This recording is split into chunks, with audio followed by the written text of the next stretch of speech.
এটা হচ্ছে ল্যাটিটিউড 7470। এই মডেলটার আমরা আজকে এসএসডিটা চেঞ্জ করব।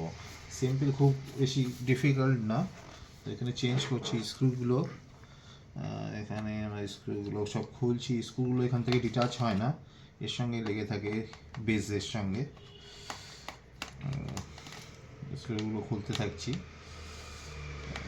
তিনটে মিডিলে একটা স্ক্রু আছে,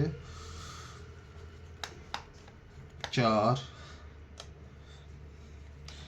5, এই 6, 7,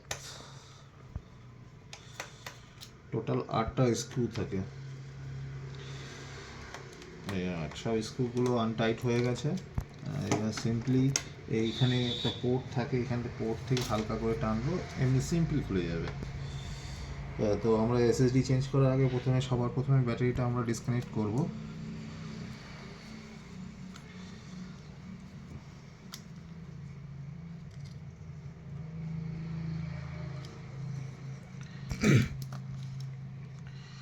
ব্যাটারিটা এখানে ডিসকানেক্ট হচ্ছে না, একসঙ্গে তোলার চেষ্টা করি। ডিসকানেক্ট হয়ে গেছে। এবারে এটা হচ্ছে M.2 NVMe। কাস্টমারের রিকোয়ারমেন্ট ছিল 256, এটা 512 NVMe লাগানো আছে। এই মডেলটাতে NVMe M.2 দুটোই সাপোর্ট করে, তাই জন্য কোনো টেনশনের ব্যাপার নেই। এটা M.2 256 লাগাচ্ছি কাস্টমারের রিকোয়ারমেন্ট হিসাবে, কারণ কাস্টমারের বাজেট কম, সেই হিসেবে কাস্টমারকে 256 দিচ্ছি। সিম্পলি এটা আমরা এখানে পুশ করে দেবো। দেখতে হবে ভালো করে যাতে লেগেছে কি না। জাস্ট এটাকে টাচ করে দিলাম। অ্যাটাচ করার পর ভালো করে অ্যাটাচ করে দিচ্ছি।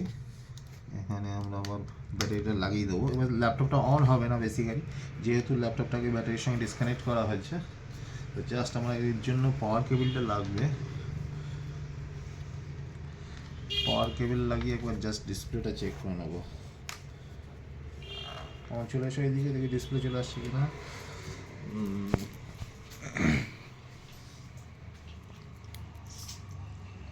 প্রথমে কোনো হার্ডওয়্যার পার্ট, র্যাম বা হার্ড ড্রাইভ চেঞ্জ করলে ডিসপ্লেটা একটু দেরিতে আসে, আর কিছুই না।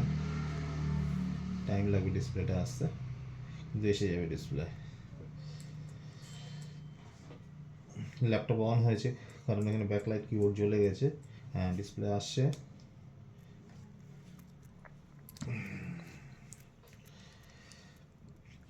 বুটিংও হয়ে গেছে, কারণ ওর মধ্যে অলরেডি ওএস ইনস্টল ছিল। ঠিক আছে,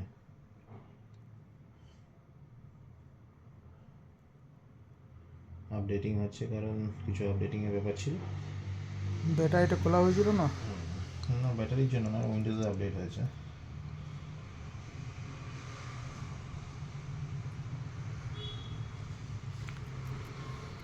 এটা অন্য এসএসডি, অন্য সিস্টেমের সঙ্গে এসএসডি লাগাতে থাকতে পারে, সেই সিস্টেমে সিঙ্ক্রোনাইজেশন হচ্ছে সমস্ত।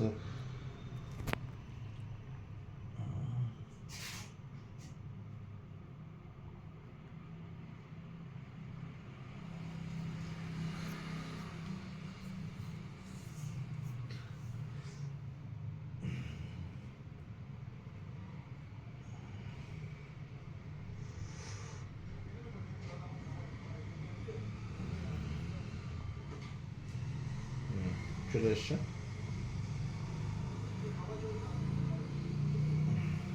এবার আমরা বটম বেস প্যানেলটাকে আবার লাগিয়ে দেবো, ব্যাস কমপ্লিট আমাদের কাজ।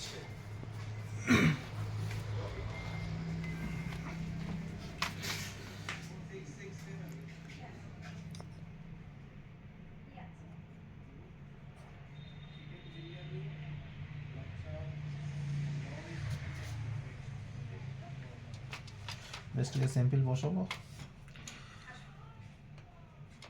স্যাম্পলগুলো, হ্যাঁ, এই বেসিক্যালি আমরা যখন ল্যাপটপটা ফিক্স করবো, এই কোণা আর এই কোণাটাকে প্রথমে ফিক্স করবো। কোণাগুলোকে আগে এক সাইড দিয়ে ফিক্স করতে হয়, তাতে ল্যাপটপটা অ্যালাইনমেন্টটা ঠিক থাকে। ফার্স্ট আমি এই কোণাটা করবো, তারপর আবার এই কোণাটা করবো। তারপর মিডিলটা সবার লাস্টে করতে পারি, সাইডেও করতে হবে। তারপর আপার মিডিলটা করতে হবে, এখানে মিডিলটা করে দেবো।